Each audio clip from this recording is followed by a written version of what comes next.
Dear students, we will continue with the next topic. Okay, before we start continuing with the next topic, we'll just try to recall what we all were discussing in the previous classes.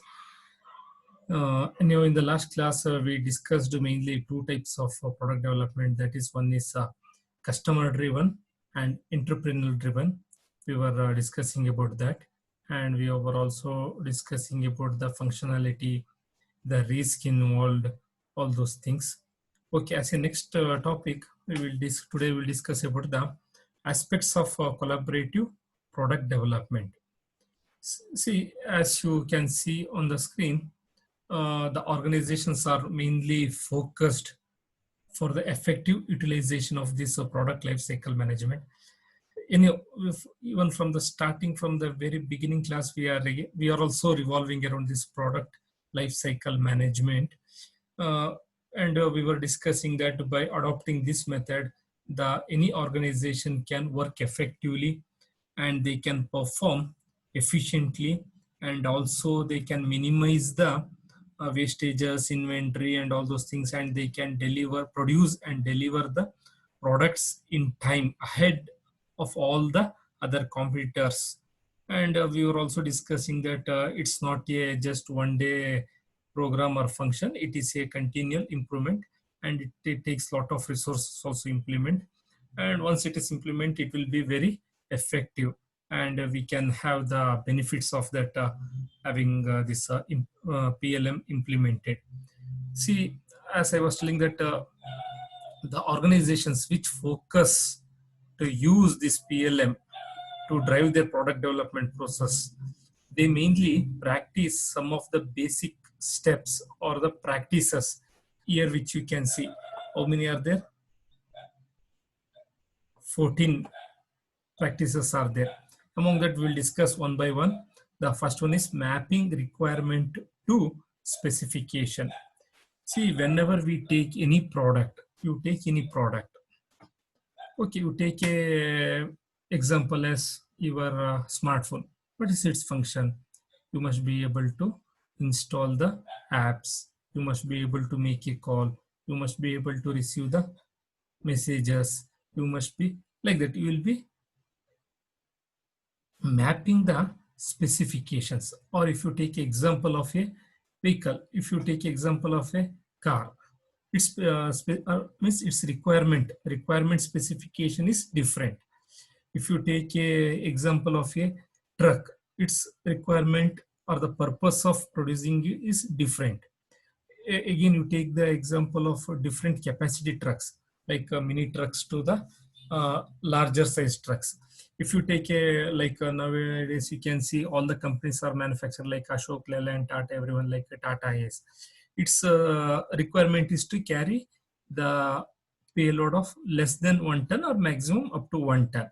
And if you take mini trucks, their specification or the requirement is to carry like 4 tons. Or if you take the example of the passenger buses, traveling buses, there also you can see the larger size bus, mini bus, and the buses with air conditioned. Means the requirement is different based on the customer requirement or the entrepreneur thoughts, or you will be trying to come out with some innovative method or product. Means there you will be mapping the requirement to the specification. Like that, you can take many examples. I was telling that, see, when a people has to travel like 4 or 5 people, you will prefer to travel in a car or maybe a SUV or a jeep, like that. If you are traveling in a group of 10 to 12, you will be going for a mini bus, or you call either it by mini bus or matador or van, like that you will be calling by the name. And if the requirement of around 50 people, then you will go for a bus. And if you want to travel in luxury, then you will be going for a air conditioned bus. Like that, again, it depends based on the, like that you will be first mapping the basic requirement to the specification. Like see, also we were discussing about the cars airbag. The requirement is to have the safety requirement. Means in all the cars you will not have the airbag. uh, Means again it is based on the, means like that, while At the stage of design, you'll be saying that the product which I'm going to develop, it must have a airbag, it must have a corner stability program, it must have a ABS, that is anti-brake locking system, it will have a power steering, it will have like this. You take any product, maybe a automobile, maybe your mobile phone, or maybe your computer, or maybe a your lathe machines, or it may be your engines, or it may be a your power developing machines like turbines. You take anything, you will first map the requirement. What is your requirement to be included in that particular product? That you will do that mapping the requirement to the specifications. So again, we were discussing yesterday that the car, different versions will be there from lower end to higher end. First, they will map the basic requirements, like it must have a wheel, body, all those things. Once they develop, then again they will map for the different models. For this model, I will have additional these are the features.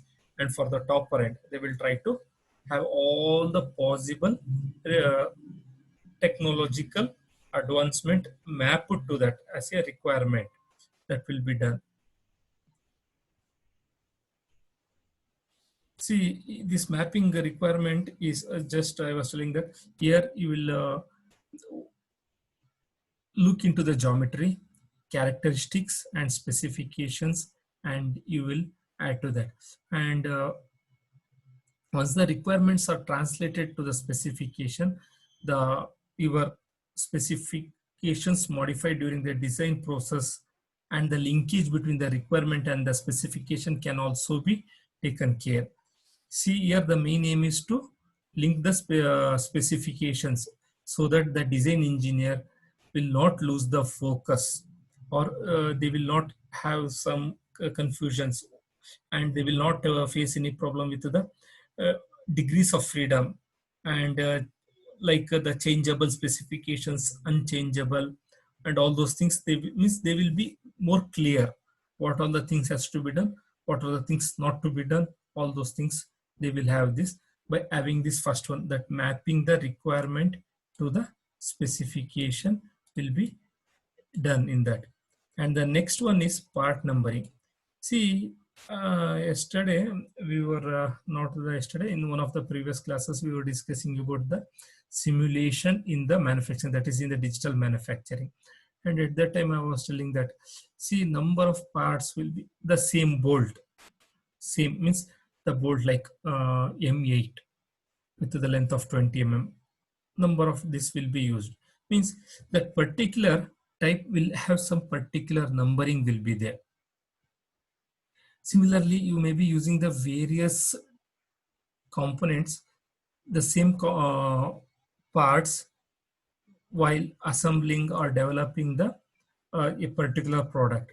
Means when you are using the same thing, then you will be having to have the part number instead of in every place, instead of specifying that this has to be a bolt of 8 mm, 20 mm length, all those things, you will just specify with a part number. See, when we come to this part number, the organization, they will have their own method of defining the part number. Similar, see, if you go for a, like I will take one more example, like I think most of you are aware of IFSC code, which is used in the banks. What they do, the first 3 digits or 4 digits, the alphabet will be referring to the bank. Then the remaining 7 digit numbers will be there, which will be referring to the particular branch. Means whenever you you apply for the revaluation of your subjects, when you have got very less marks, or by chance you are expecting that you will be very scoring good, or you might have failed although you were expecting to pass it, then what you will do, you will apply for a revaluation. At that time, what all the details you fill there, you will fill your name, account number, IFSC code, all those things, right? Means when the bank specify, means that refers to this particular bank, the name of the bank and this particular branch.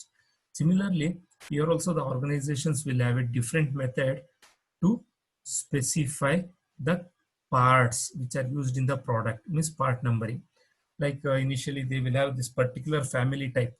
like for all the bolts or fasteners, first a few alphabets or digits they will use for this. Means directly it will identify it as the fasteners. Then or it may be a fasteners, or it may be a finished product, or it may be a from particular uh, type of a vendor, or it may be a like a electrical component will be there, microprocessor will be there, microcontroller will be there, like that various types of parts will be there. Means the first few digits will give their family classification. Then it will be, means they can have multi-stage classification also. It depends again the size of the organization and the number of parts they are using. They will, means so that the any employee or the worker who is working on that can easily understand by the part number. He can easily identify which is the particular part required to be assembled there. And also one more benefit is there, when you go for the complete automation, what you can do, you can specify the part number, and that those part numbered product or the part will be placed in a particular location. What the robot will do, as soon as it reads this part number, it will directly go to that particular location, it will pick up that part, and it will come back and it will assemble wherever it is required. Like that, the part number has its own advantages, everything. See, and all the companies, they will try to follow their own method. It may be like 2 digits, 3 digits, or 6 digits, 10 digits. Again, it depends. The next one is engineering vaulting. I think we will continue this in the next class. Okay. Any questions? Thank you.